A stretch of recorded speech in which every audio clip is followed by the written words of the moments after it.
क्या हुआ जब राम मंदिर अयोध्या में प्राण प्रतिष्ठा के दौरान प्रकट हुए शेषनाग। जी हां दोस्तों, राम लल्ला की प्राण प्रतिष्ठा संपन्न हो चुकी है और अचानक से अयोध्या में राम जी के गर्भगृह में प्राण प्रतिष्ठा के दौरान प्रकट हो गए दिव्य शेषनाग, जिसे लोग साक्षात लक्ष्मण जी बता रहे हैं। प्राण प्रतिष्ठा के दौरान इतना बड़ा चमत्कार देखकर बड़े बड़े पंडित विशेषज्ञों के साथ साथ देश के प्रधानमंत्री जी के भी होश उड़ गए। लेकिन इस चमत्कार को काफी शुभ संकेत माना जा रहा है। इसके पीछे की सच्चाई जानकर आपके भी होश उड़ जाएंगे।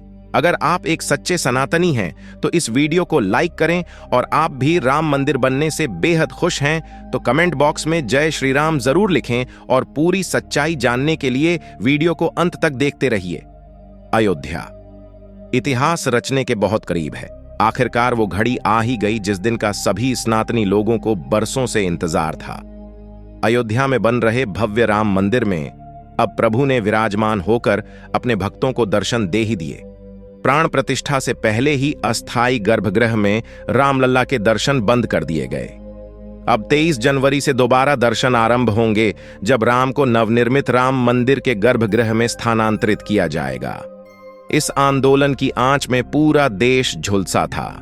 सैकड़ों ने सीने पर गोलियां खाई तो हजारों ने अपना लहू पानी की तरह बहा दिया। बात हो रही है राम जन्मभूमि यानी अयोध्या की, जो 22 जनवरी को राम मंदिर की प्राण प्रतिष्ठा हुई है। उसमें पूरी दुनिया को भगवान राम के अस्तित्व से रूबरू कराया है। इस कार्यक्रम के लिए 7,000 से ज्यादा वीवीआईपी और वीआईपी को न्योता दिया गया है। लेकिन जब 22 जनवरी को विशेष ज्योतिषाचार्य की उपस्थिति में प्रधानमंत्री नरेंद्र मोदी द्वारा प्राण प्रतिष्ठा का कार्यक्रम किया जा रहा था, उसी दौरान जो बड़ा चमत्कार हुआ, सच्चाई सुनकर आपके भी रोंगटे खड़े हो जाएंगे। जितना राम मंदिर निर्माण की चर्चा हो रही है, उससे कई ज्यादा प्राण प्रतिष्ठा को लेकर भी हो रही है। जब नरेंद्र मोदी यजमान प्राण प्रतिष्ठा की तैयारी करने पहुंचे तो चारों भाइयों के साथ राम लल्ला की छोटी प्रतिमा और 5 फुट की बालक स्वरूप राम लल्ला की बड़ी प्रतिमा गर्भगृह में स्थापित की गई।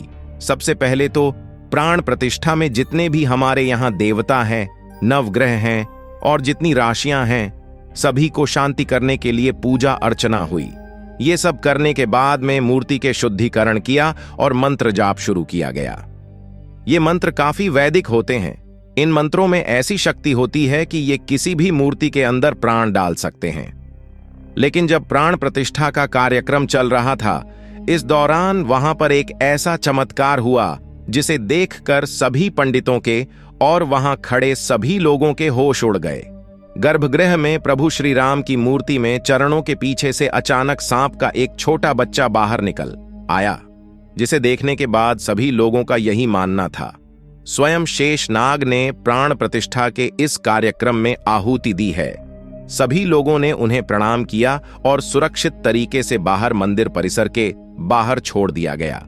लेकिन सबके मन में यही सवाल था, गर्भगृह बहुत सुरक्षित है, चारों तरफ से अंदर किसी जीव जंतु के आने की कोई संभावना नहीं है, तो सांप को छोटा सा सांप का बच्चा मूर्ति के पैरों में आखिर कहां से आया था? क्या वो वहां पर चमत्कारी रूप से प्रकट हुआ था? इसके बाद इस चमत्कार को शुभ संकेत मानकर स्वयं लक्ष्मण जी की वहां पर उपस्थित मानकर पुण्य प्राण प्रतिष्ठा का कार्यक्रम शुरू किया गया।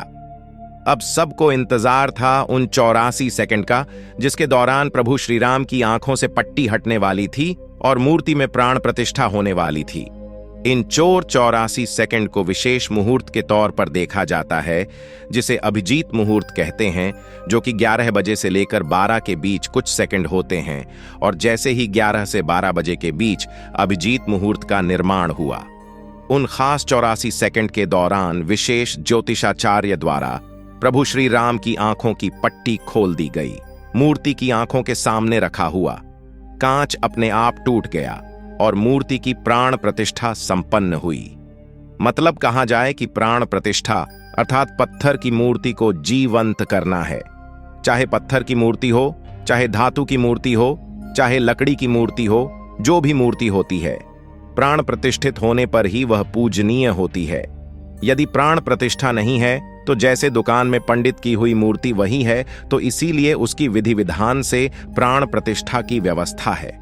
जो शक्तियां परमात्मा में होती हैं, उन मंत्रों के द्वारा उन सारी शक्तियों को उस प्रतिमा में स्थापित किया जाता है, जिससे लोग दर्शन करने के बाद और लाभ उठाते हैं और उन जिन जिन भावनाओं के साथ उनका दर्शन करते हैं उनका कल्याण होता है। अब सवाल उठता है कि अगर प्राण प्रतिष्ठा के दिन आम जनता राम मंदिर के दर्शन नहीं कर सकती है, तो उनके लिए मंदिर के द्वार कब खुलेंगे? बता दें कि आम जनता के लिए राम मंदिर के द्वार 25 जनवरी से खुल जाएंगे। हालांकि मंदिर के दर्शन के लिए लोगों को पहचान संबंधित अपने दस्तावेज लेकर जाने होंगे। इन दस्तावेजों की लिस्ट में आधार कार्ड को पहले नंबर पर रखा गया है। इसके अलावा देश भर में संघ के 45 प्रांतों में रहने वालों को भी राम मंदिर दर्शन का न्योता भेजा गया है। इसके तहत रोजाना 25,000 लोग 45 दिन तक रामलला के दर्शन करेंगे, जिनके ठहरने और खाने पीने की व्यवस्था राम मंदिर ट्रस्ट की ओर से की जाएगी। बता दें कि इनमें वे लोग शामिल होंगे जिन्होंने राम मंदिर आंदोलन में हिस्सा लिया था या जिन्होंने राम मंदिर धन संग्रह में कंधे से कंधा मिलाकर साथ दिया था। अब हम आपको अयोध्या में बने इस राम मंदिर की कुछ ऐसी हैरान करने वाली विशेषताएं बताएंगे जिसके बारे में आपको भी नहीं पता होगा। और अगर आप एक सच्चे राम भक्त हैं तो वीडियो के साथ अंत तक जरूर बने रहे।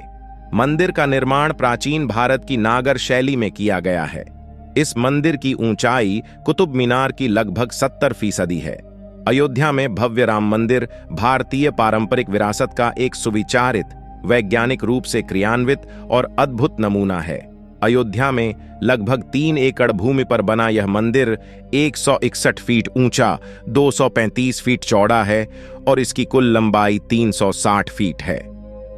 मंदिर को मजबूत बनाने के लिए खास जोर दिया गया है। इसकी नींव 15 फीट गहरी है और फाउंडेशन पूरी तरह स्टोन से बना है। मंदिर में लोहे या स्टील का इस्तेमाल नहीं किया गया है, जिस कारण यह मंदिर 1000 सालों से भी ज्यादा समय तक सुरक्षित रहेगा। मंदिर का निर्माण इस तरह से किया गया है कि रिक्टर स्केल पर 7 की तीव्रता का भूकंप भी इसका कुछ नहीं बिगाड़ पाएगा। राम मंदिर में कुल 46 दरवाजे लगेंगे। इनमें से 42 पर 7 किलो सोने की परत चढ़ाई है। सीढ़ियों के पास 4 दरवाजे लगे हैं जिन पर सोने की परत नहीं होगी। मंदिर के दरवाजों को महाराष्ट्र की सागौन की लकड़ी से बनाया गया है। इन पर हैदराबाद के कारीगरों ने नक्काशी का काम किया है। मंदिर में राम नवमी के दिन भगवान राम का अभिषेक सूर्य की किरणों से होगा। दोपहर के समय जब सूर्य दक्षिण की ओर होगा, तब मिरर और लेंस से सूर्य की रोशनी रिफ्लेक्ट होकर भगवान के ललाट पर पड़ेगी। सच में दोस्तों, राम मंदिर का इतिहास बहुत बड़ा है और हम सभी इसके इतिहास के सामने बहुत छोटे हैं। लेकिन यह हमारा सौभाग्य है कि हम राम मंदिर को बनता हुआ अपनी आंखों से देख पाए।